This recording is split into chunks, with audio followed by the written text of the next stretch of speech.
조갑제닷컴 애독자 그리고 조갑제TV 시청자 여러분 안녕하십니까.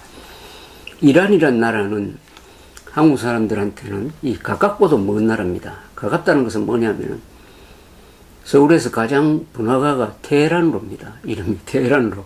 그러니까 이란의 수도 이름이 우리나라에서 가장 번화한 강남의 한복판에 있으니까 아주 가깝게 느껴집니다. 물론 테헤란에도 서울로가 있다고 합니다. 이 호메이니가 집권한 1979년 이전에 팔레비라는 왕이 있었습니다. 그때 왕국이었습니다. 그때 서로 한국과 이란의 교류를 기념하기 위해서 그렇게 이름을 서로 바꿔서 붙이자 이렇게 됐다고 합니다. 근데 서울로는 테헤란에서 좀 후진돼 있다고 그래요.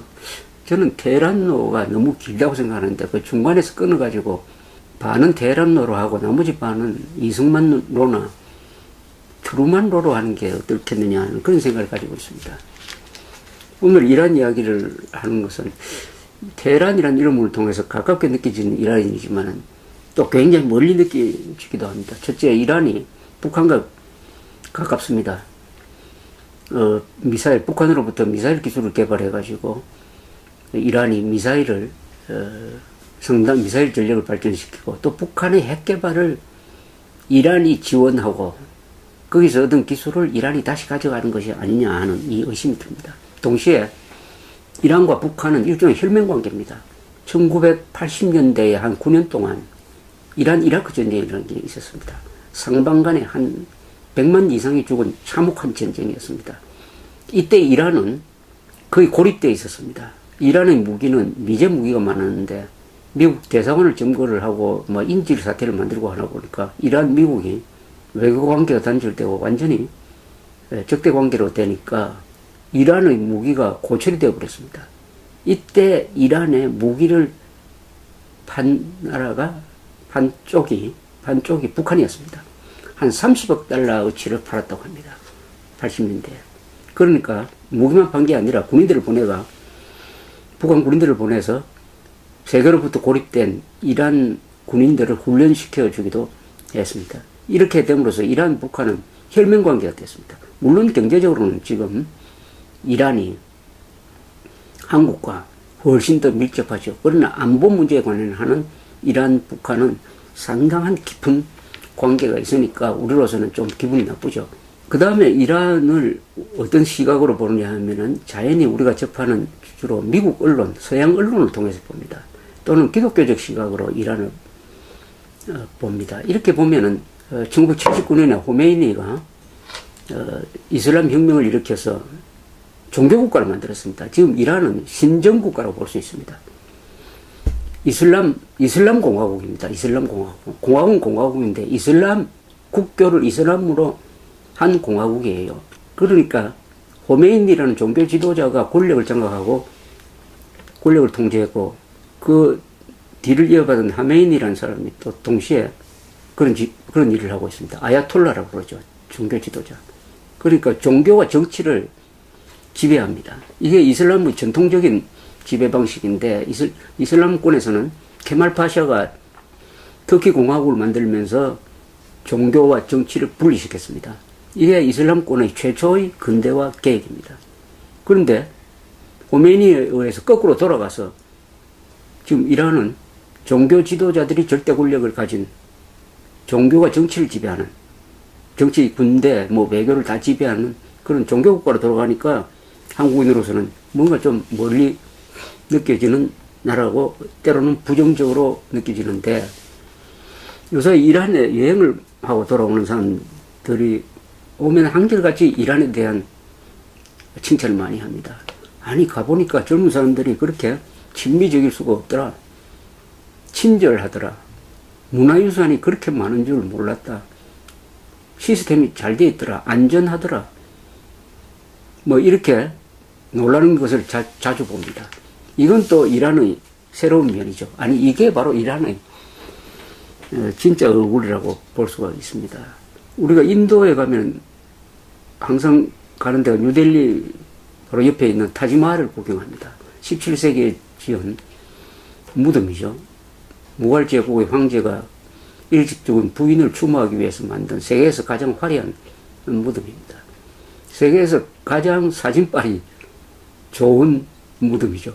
완벽한 대칭형으로 되어 있습니다. 그냥 보석과 같습니다. 그 거대한 건물이. 그걸 보고 감탄을 하는데, 그 건물을 지은 권력은 무갈 제국이지만은, 무갈이라는 이름 자체가 이란으로 몽골이라는 뜻입니다. 그때 무갈 제국에서 봉사했던 이 테크노크라트 공무원이라든지 기술자들은 이란 계통이 많았습니다. 물론 타지마할도 이란식 건축, 페르시아식 건축이죠. 이란 하면 페르시아와 동료로 쓰입니다. 이란의 한 지방을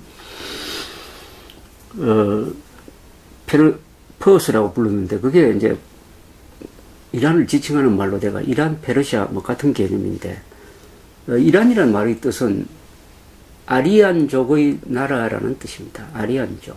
아리안 하면은 그게 이것이죠. 그건 나치와 연관됩니다. 히틀러가 아리안족의 우수성을 강조하면서 유대인의 열등성을 핍박하기 위해서 유대인 말살의 한 근거로 삼은 게 아리안족 우수성입니다. 아리안, 그러니까 이란 민족이 게르만족의 원형이라는 뜻이죠. 이란에 살던 사람들이 저쪽으로 유럽으로 들어가서 그게 게르만족이 됐고, 그 게르만족에서 가장 순수한 게르만족 피가 바로 독일, 바이킹 이런 사람들이니까, 이런 사람들이 세계 지배민족이 돼야 된다는 게 히틀러의 인종 우월주의였습니다. 그 아리안과 이란이 같은 말입니다. 자, 그러면은 이란이 왜 이렇게 한국 사람들한테 좀 부정적으로 보이느냐? 그것은 미국적 시각에서 본다, 또 기독교적 시각에서 보는 거. 그러면 지금 이란과 이슬람과의 관계는 어떻게 되느냐? 페르시아, 뭐, 알렉산더 대왕이, 그때 멸망시킨 게 이제 페르시아 제국인데, 그때만 해도 뭐, 이슬람하고는 관계없죠. 이슬람은 7세기에 사우디아라비아에서 일어난 사막 종교였습니다만, 이 이슬람과 이란이 만난 것이 세계사를 크게 변화시켰습니다. 이 이슬람이란 종교는 사막에서 일어난 종교입니다. 물론 유대교, 기독교도 사막에서 3대 종교가 일어났습니다. 이 이슬람이 7세기에 사우디아라비아에서 모하메드, 예언자 모하메드에 의해서 일어나면서 주로 낙타, 말, 기병 전력과 결합이 되면서 이 종교와 군사력이 결합되면 무서운 폭발력을 나타냅니다. 종교도 힘이 셀 뿐만 아니라 그게 군사력을 뒷받침하고 있기 때문에 적이 없어요. 그래서 한 손에 칼, 한 손에 코란을 들고 세계 정복에 나섰다 그럴까. 하여튼 뭐 전도에 나섰습니다. 그래서 단시간에 한 200년 사이에 이 아랍 세력의 대폭발이 일어났습니다. 사우디아라비아에서. 우선 사우디아라비아에서 일어나가 시리아를 점령하고 다마스쿠스를 수도로 만들어가지고 그걸 움마야드 이제 칼리프라고 합니다만, 그 다음에는 중앙아시아로 쳐들어와가지고, 그때는 당나라 시절입니다. 8세기 초에 우리 고구려 출신 고선지가 지휘하는 당나라 군대하고 지금 우즈베키스탄에 있는 탈라스란 강에서 격돌을 해가지고 그때 아랍 군대가 이깁니다. 그때는 아바시드 왕조의 군대가 이겨요. 그 정도로 이제 중국 쪽에 가까이 온 거죠. 그 다음에 어떻게 됩니까? 아프리카로 진출해가 아프리카 북안을 다 이슬람으로 만들고, 뭐 모로코, 뭐 튜니시아, 이집트, 지금 리비아, 그 다음에 지브랄타르 해협을 건너가지고 스페인에 상륙해가지고 8세기 말에 스페인 전역을 이슬람화 시켜버립니다. 피레네 산맥까지. 그래서 그 뒤 한 800년 동안 스페인이 이슬람 지배를 받습니다. 어마어마한, 그러니까 아시아, 아프리카, 유럽에 걸친 대제국, 물론 통일된 시절도 있었고 분열된 시절이 있었지만 이슬람을 기준으로 하면은 대제국, 대세력군을 만드는 거죠. 인류 역사상 이 정도의 대폭발은 징기스칸 등장한 13세기 초의 몽골의 대폭발과 비견됩니다. 자, 이런 과정에서 이란이 그 오랜 전통을 자랑하는 이 중동 세계의 가장 중심인 이란이 이슬람화 되어버렸다. 이슬람에 의해서 정복되었습니다. 이란이 이슬람이 되었다. 그래서 이슬람의 중심지가 지금은 이란, 이라크로 옮깁니다. 그때의 칼리프라고 그러죠. 이슬람의 종교 지도자를 칼리프라고 합니다. 정치 지도자는 술탄이라고 그러는데, 이 칼리프 체제, 종교 제국 체제가 성립이 되는 게 그걸 아바시드 칼리프라고 합니다. 아바시드. 그게 바로 이란 중심이었어요. 이란, 이라크 중심이었어요. 그 수도는 바그다드였습니다. 이 아바시드가 대충 8세기, 9세기, 10세기, 전성기가 말이죠. 8세기, 9세기, 10세기, 11세기, 12세기, 13세기까지 한 500년 계속됩니다. 1258년에 몽골 군대가 와가지고 바그다드를 점령하고 수십만 명을 죽임으로써 이 아바시드 왕조는 허리가 꺾여버리고 나중에 이름만 살아가지고 그게 카이로로 옮깁니다만은 하여튼 이슬람의 전성시대를 만든 게 이란을 이슬람화시키고 그 이란 지역, 페르시아 지역에 아바시드 칼리프 제도가 쓴 바로 그 시기였습니다. 그때가 바로 유럽과의 문화적 차이가 가장 클 때죠. 그때는 이 아바시드 이슬람 세력이 유럽보다 선진되어 있었습니다. 또 더 선진된 중국 문화를 받아들여서 유럽에 전파하는 역할을 했습니다. 뭐 여러 가지 좀 딱 하나, 두 개가 있습니다. 두 개를 예를 들면 종이 만드는 기술입니다. 종이 만드는 기술은 중국에서는 기원 전부터 발명이 되었습니다만 그게 유럽으로 전해진 계기가 이게 8세기 초에 있었던 고선지 장군이 패전한 탈라스 결전에서 그때 이슬람의 포로가 된 사람이 바로 중국 종이 만드는 기술자였습니다. 그것을 이슬람 사람들이 데려가가지고 종이 만드는 기술을 더 발전시켰어요. 그 기술을 어디에 전하느냐 하면은 스페인으로 전합니다. 스페인이 당시에 이슬람 지배를 받으니까 특히 안달루시아 지방, 지금 그라나다, 코르도바, 세빌리아 이게 이제 안달루시아 지방인데 그쪽으로 전해서 그쪽을 거쳐서 유럽에 비로소 종이 만드는 기술이 퍼져갑니다. 또 두 번째, 폭약 기술입니다. 화약 기술. 화약 기술도 중국이 먼저 만들었습니다. 그것이 이슬람을 통해서 유럽에 퍼지게 되는 거죠. 또 이슬람이 그리스, 로마의 어떤 자료 이런 것을 보존했다가 기독교가 판을 치면서 그리스, 로마를 잊고 있었던 유럽에 전해줬다는 뭐 이런 연구 결과도 있고 해가지고 어떻게 보면은 당시의 문명의 중심은 이 이란을 중심으로 한 아바시드였다. 그런데 이란 사람들은 문화적 전통이 강하니까 다른 이슬람화된 다른 아랍 국가와 다른 모습을 보였습니다. 우선 이란에 대해서 우리가 오해를 하는데 이란을 아랍으로 알고 있는 사람이 많습니다. 이란은 아랍이 아닙니다. 이란은 이란입니다. 아랍이라고 할 때 그것은 아랍 문자를 쓴다는 뜻이죠. 아랍이란 말의 기준은 인종적인 기준이라기보다는 아랍 문자를 쓰고 이슬람이라는 뜻입니다. 그런데 이란은 이슬람화 되었지만 아랍 문자를 씁니다. 그러나 말을 포기하지 않았습니다. 표기만 아랍 문자로 할 뿐 이란은 자기 고유의 말을 유지했습니다. 아랍어화되지 않았습니다. 아랍어화되지 않았습니다. 이게 이란의 가장 큰 장점이죠. 시리아나 이집트는 세계에서 가장 오랜 문명인데 이 문명 국가도 아랍어가 들어오면 아랍화되면서 아랍어로 말이 바뀌어버렸습니다. 말이 바뀐다는 것은 사상이 바뀐다는 겁니다. 자기 정체성을 잃게 된다는 뜻인데 이란은 그렇게 해서 이란어를 보존을 했습니다. 이란어를 보존했기 때문에 이란 문명과 문화, 예술을 계속 발전시킬 수 있었다.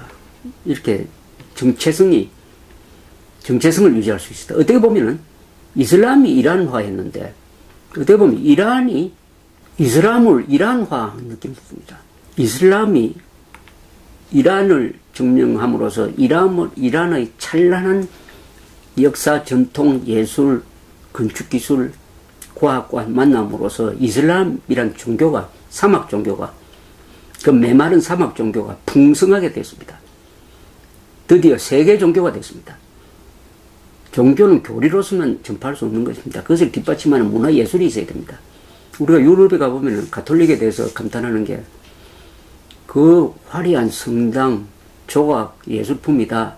종교에서 나온 거 아닙니까? 성당에서 나온 거 아닙니까? 음악까지도. 또 그와 같은 역할을 이란이 한 겁니다. 이란이. 그래서 이슬람이 지금과 같은 세계적 종교가 되었다. 그래서 이란이라는 나라를 이해하려면은 그 위대한 역사를 알아야 됩니다. 이란은 어떻게 보면은 중동에서의 중국입니다. 중동에서의 중국. 이란이 가지고 있는 문화가 이란 사람을 통해서 그 주변 국가에 많이 전해졌습니다. 중국을 통해서 한국, 일본에 유교가 전해지고 불교가 전해지고 한자가 전해진 것과 같은 거죠. 어떤 문화의 저수지였습니다. 이 징기스칸의 서쪽 원정으로부터 가장 큰 타격을 받은 나라가 이란입니다. 이란. 특히 1258년에 바그다드가 함락되면서 아바시드 왕조가 꺾여버린 그 시점을 통해서 이란이 아주 막 사람도 많이 죽고 했는데 시대가 지나니까 어떻게 되느냐. 쿠빌라이, 원나라의 쿠빌라이 시절에는 거기 테크노크라스는 이란 사람들이 많았습니다. 이란 사람들이 똑똑하니까 이란 사람들을 쓰게 된 거예요. 마르코 폴로의 동방제문록에 그런 사실이 잘 적혀 있습니다. 그리고 무갈 제국, 그것도 징기스칸의 후손을 자칭하는 이 몽골 투르크 출신 지배민족이 16세기, 17세기에 바로 이 인도를 만든 당시에 세계 최대의 제국이죠. 거기서도 이 테크노크랏 중견 간부들은 이란 사람들이었습니다. 페르시아 사람들이었어요. 자, 그러면 이란이라는 나라는 세계 역사에서 어떤 역할을 했느냐 하면은 이란은 세계 제국을 한 6개 만들었습니다. 6개. 이란이라는 데서 우선 이란이라는 데는 아주 큽니다. 이란 고원지대라고 그러죠. 테헤란이 상당히 그 높은 데 있습니다. 면적이 약 한반도의 한 8배쯤 됩니다. 8배쯤. 80만 평균입니다. 인구는 8천만. GDP 기준으로는, 그러니까 구매력 기준의 GDP로는 세계에서 18번째 되는 나라입니다. 이 나라가 오랜 수천 년에 걸친 역사 속에서 만들어낸 세계제국입니다. 세계적 제국이 6개입니다. 서기 7세기에 만들어졌던 메디안 제국, 그리고 서기 6세기 아케메니드, 이걸 보통 우리가 페르시아 제국이라고 합니다. 다리우스, 사이러스 대제가 나왔던.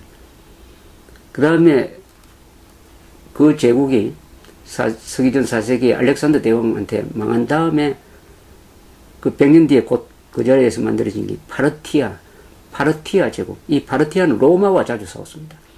로마가 결코 정복하지 못한 것이 바로 파르티아 제국이었습니다. 그 다음에 기원 후 3세기에 사산 다이너스티, 사산 왕조. 그 다음에 아까 말씀드린 대로 8세기, 9세기부터 한 500년 동안 번성했던 아바시드 칼리프 왕조. 그 다음에 16세기 초 1501년에 나온 사파비드 제국. 이렇게 되면 한 6개 됩니다. 그 중에서 이란을 근거로 해가지고 가장 영토가 넓었던 것은 아케메니드 엠파이어라고 불리는, 우리가 보통 페르시아라고 하는 제국이라고, 다리우스 하면 아시죠? 그리스를 쳐들어와가지고 그리스와 여러 번 싸웠던, 그 영화 300이라는 영화에 보면은 그 시절의 이야기입니다만은, 이 시절이 가장 판도가 넓었습니다. 이 아케메니드 엠파이어, 페르시아 엠파이어, 이 6세기경에 이 영토를 지금 국경 기준으로 불러보겠습니다. 어느 정도 큰지.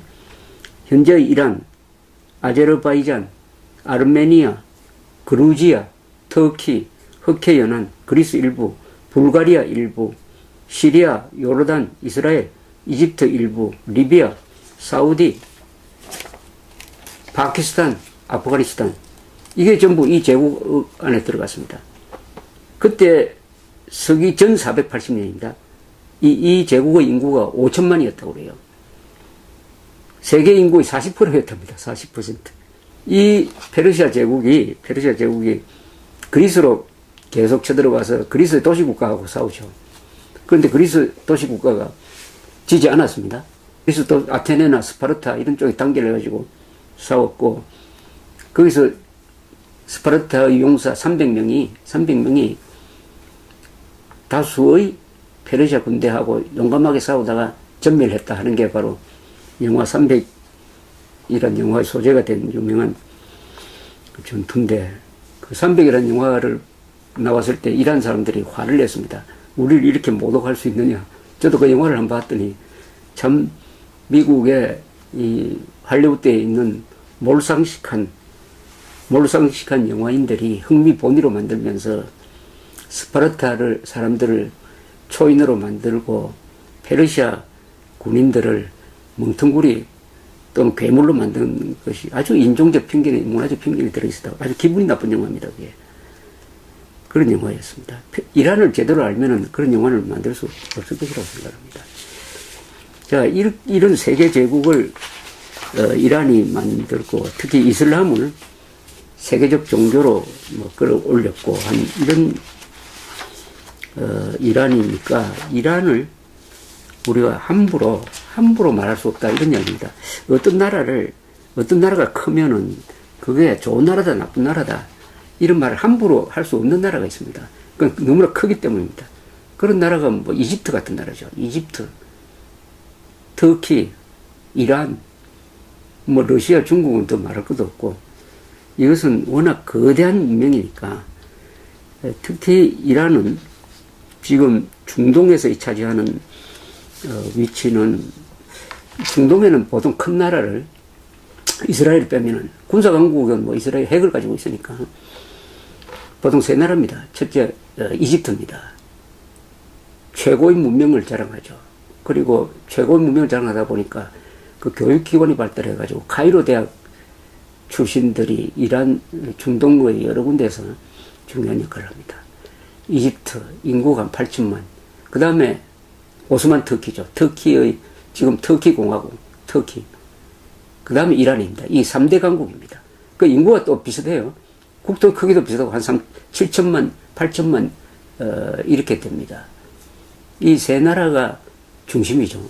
정신적인 중심이기도 하고 군사적 중심이기도 하는데, 다만 터키와 이란은 반대 방향으로 갔습니다. 터키는 오스만 터키가 무너지고 터키 공화국으로 재건할 때 케말 파샤라는 영웅이 나와가지고, 아타투르크 국부라고 불립니다만은, 그 사람이 정교 분리의 근대화 정책을 써서 서구화하는 쪽으로 갔다면은, 이란은 79년까지는 그런 서구화 정책을 쓰다가 79년에 팔레비 왕조가 무너지면서 호메이니가 집권하면서 다시 옛날 시절로, 아빠시드 칼리프 시절 비슷하게 돌아가가지고 종교국가가 되었다.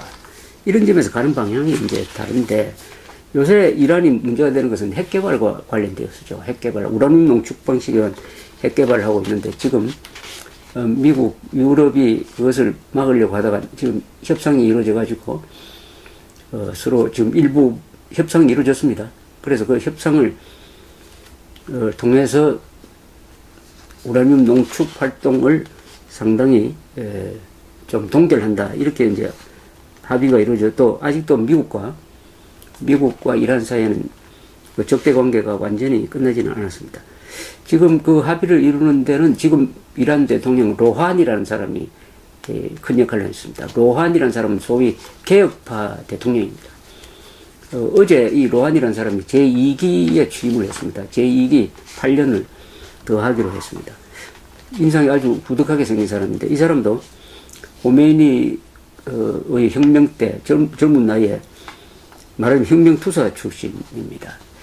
이란을 이해하는 데는 이란 정치를 이해를 해야 되는데, 이란 정치는 아주 이게 복잡합니다. 왜냐하면은 역사가 오래된 나라의 정치는 원래 복잡합니다. 그렇게 간단하지가 않습니다. 외교를 하는 방식, 정치를 하는 방식도 정교하다면 정교하고 복잡하게 합니다. 그게 특징입니다. 중국이 마찬가지 아닙니까? 중국의 외교나 정치가 단순하지가 않습니다. 복합적으로 종합적으로 하니까 수가 많지요. 이란이 그런 나라입니다. 그래서 이란 정치를 이해하기가 매우 어렵다고 합니다. 다만 이란 정치를 이해하는 데는 권력 구조 면에서는 세 가지 기구가 있습니다. 이란에서는 슈프림 리더라고 그래가지고 종교 지도자 카메이니, 이 사람이 최고 지도자입니다. 종교 지도자입니다. 호메니의 후계자죠. 이 사람이 최종 결정권을 갖고 있습니다. 종교죠. 그러니까 종교 집단입니다. 이슬람의 말하자면 성직자들이죠. 이 사람들이 최종 결정을 갖고 있습니다. 그 밑에 있는 게 혁명수비대라는 조직입니다. 혁명수비대. 혁명수비대는 호메니가 혁명을 일으킬 때 앞장섰던 그 이른바 혁명의 전사들이 군대를 딱 장악을 했습니다. 정규군을 딱 장악을 해가지고 무력을 장악했습니다. 동시에 정보기관을 장악을 했습니다.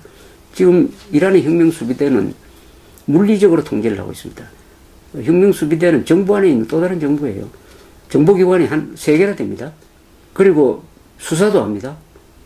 뭐 민간인에 대해서는 정부를 무시하고 수사권을 발동할 수 있으니까 막강.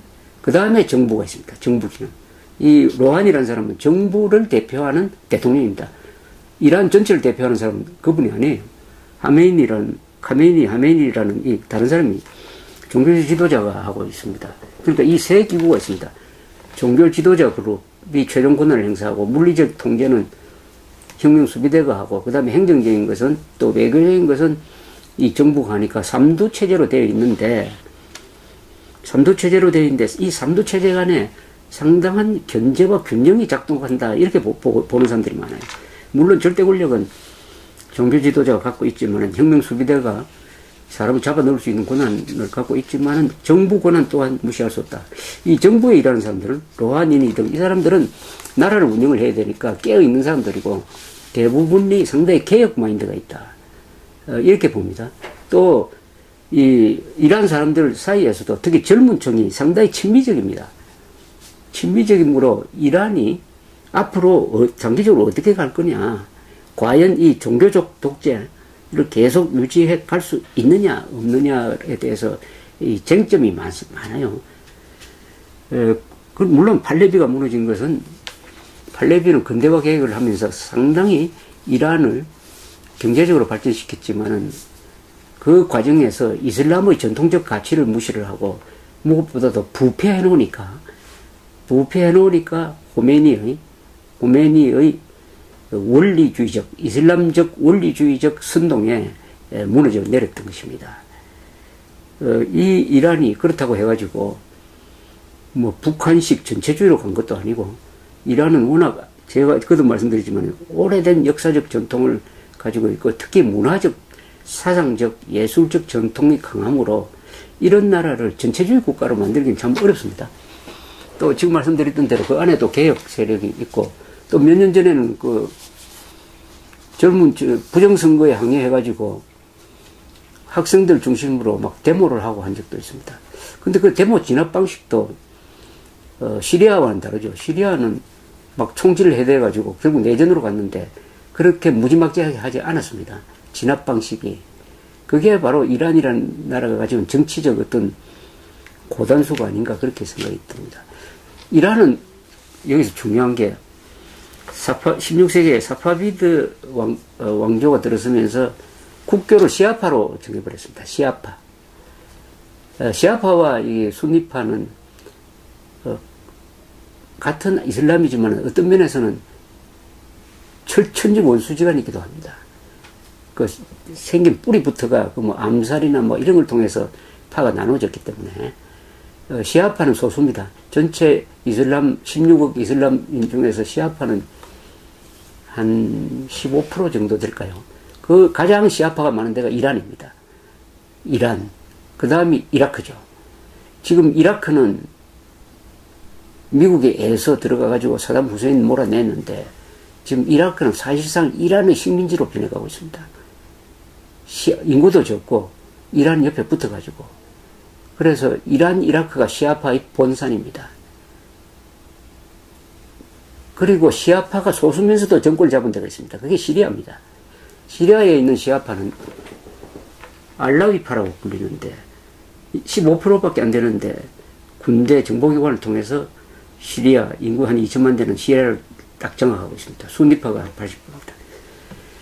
그래서 이 시아파의 단결로 해가지고 아직도 그 아사드 정권이 무너지지 않고 이 아사드 정권을 뒷받침하고 있는 게 같은 시아파인 이란이죠. 이란.